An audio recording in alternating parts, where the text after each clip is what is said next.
Now it's your turn. There's a lot to this exercise, so I'm going to walk you through every part of it so you know exactly what you need to do. So go ahead and download your exercise files, and the first thing you want to look at is the typography worksheet. This is an Illustrator file, and when you open it up, you're going to see 5 different artboards, and each one has a typographic challenge on it.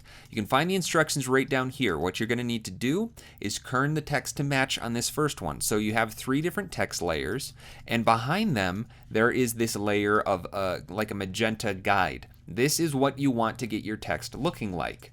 And just follow the instructions on each artboard for what you actually need to do to achieve that. So for this one, you just need to kern it to match. On the next one, you're going to need to do the tracking.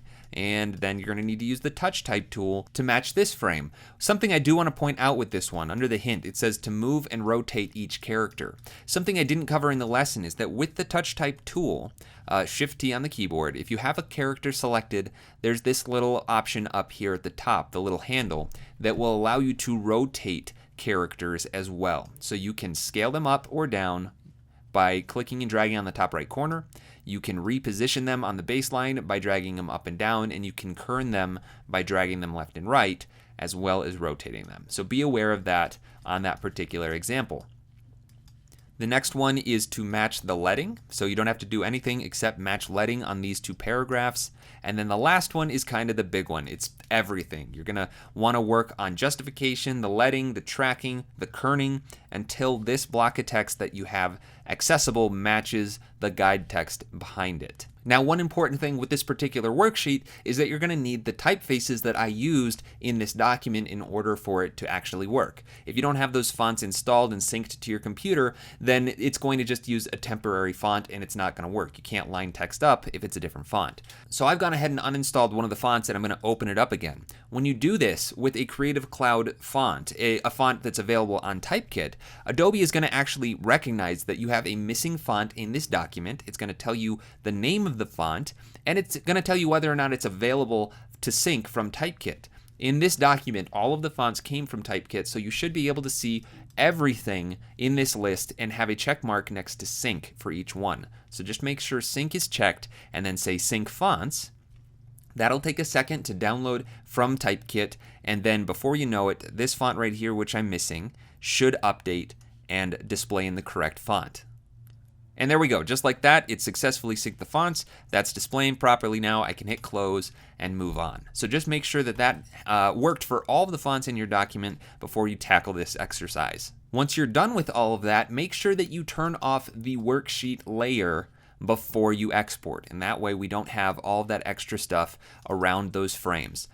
Then export it out and upload it to the Homework Locker. Once you're done with that worksheet, you're going to move on to the bulk of the assignment, which is 3 different brands' frames where it needs some typography. And you're going to have a brand guide for all 3 brands. So let's take a look at them. First, we have Maximum Arena Challenge, and this is an extreme competition like BMX, motocross, skateboarding, that kind of stuff. And in this brand guide, you're going to find the display copy that needs to be put in to the existing PSD, which I'll open up here, that another designer has already worked on. So you're being given this document just like I was in the lesson that's already set up. It has the background designed, it has, some effects like a vignette, and it has the logo in there as well. So since this is locked, that's probably a good indication that the designer wants the logo right there. So I wouldn't bother messing with that. But something I do want to point out is that this brand's logo has this cool texture in the background. If we go back to the actual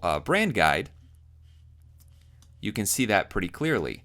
So take that into consideration as you're doing the typography. Maybe you want to add some texture to the text similarly to that. There's a really great Kyle T. Webster brush pack called Spatter Brushes, and you can get that by coming up to this gear and saying get more brushes. That'll open up the website that hosts all the brush packs from Kyle Webster in your browser, and you can find Spatter right here. This is a really great pack for adding those grungy, dirty elements.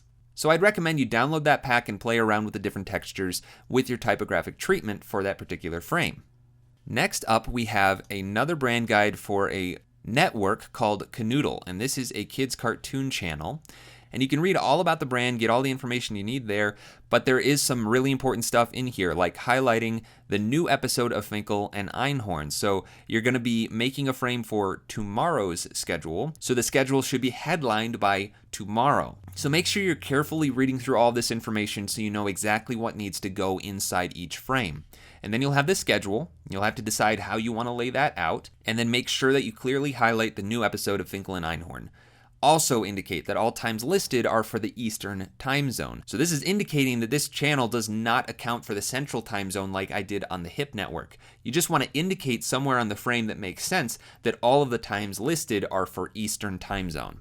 And you're also given a board for this. This is going to be an Illustrator file. So there you go. We've got a design already ready to go, some placeholder images, it looks like, of the 3 different cartoons that will be in the schedule. This is the logo for the channel, so you're going to have to decide what you want to do with that in the design. And then it looks like you've got a couple of dividers, just 2 different dividers that go along with the brand that you can kind of figure out how you want to use. It also looks like the designer put in the brand colors over here, so that's convenient. You just have easy access to that. But the rest is up to you. So that's it for the Kanoodle board. And then we have one more brand called Coccinelle. And this is a chocolate company, and they actually don't have a brand yet. So they're a young chocolate company that produces premium chocolates, manufacturer and distributor. But down here in the other notes, right down at the bottom, we don't have a brand package yet and would like you to put a logo sample together for us. And we're thinking an elegant script font would go well with their name. So they don't have a brand, they don't even have a logo. So you're gonna have to mock something up with a script font. Now, just like I designed that Silver Lake logo for the HIP network using alternates, a lot of times script fonts have many alternates as well. So play around with that. Don't just type out the name of the company.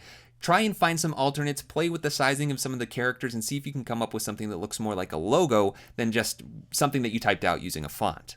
And you're given a PSD for this one as well. It's pretty simple. We've got just a basic photo in the background, a frame that's going to hold some text, and then an ornament. And if we take a look in here, there's actually a couple of ornaments to choose from. So you can decide which one you want to use, if you want to use any of them, and how to lay out the text that you'll find in the brand guide.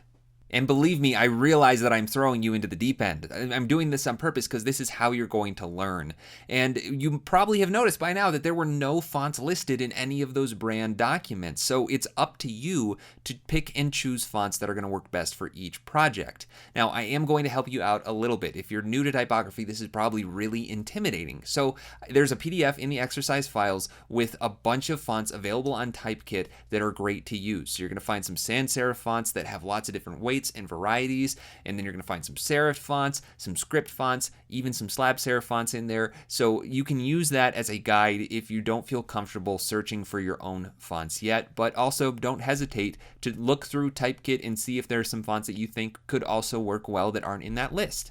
Once you're done with all of that, if you're up for an extra challenge, there's going to be a PDF included in the exercise files with alternate languages for each of these frames, which is actually a very real-world scenario. Sometimes a company needs to do the same ad in multiple languages, and the thing is, the typography that you set in English is not going to be exactly the same as the typography you would set in German, for example. The number of characters and the width of the characters is going to change, so your layout is going to have to change. You want to do whatever you can to keep the alternate languages as similar to the original language that you created in as possible, but you will most likely have to make some compromises somewhere in your typography.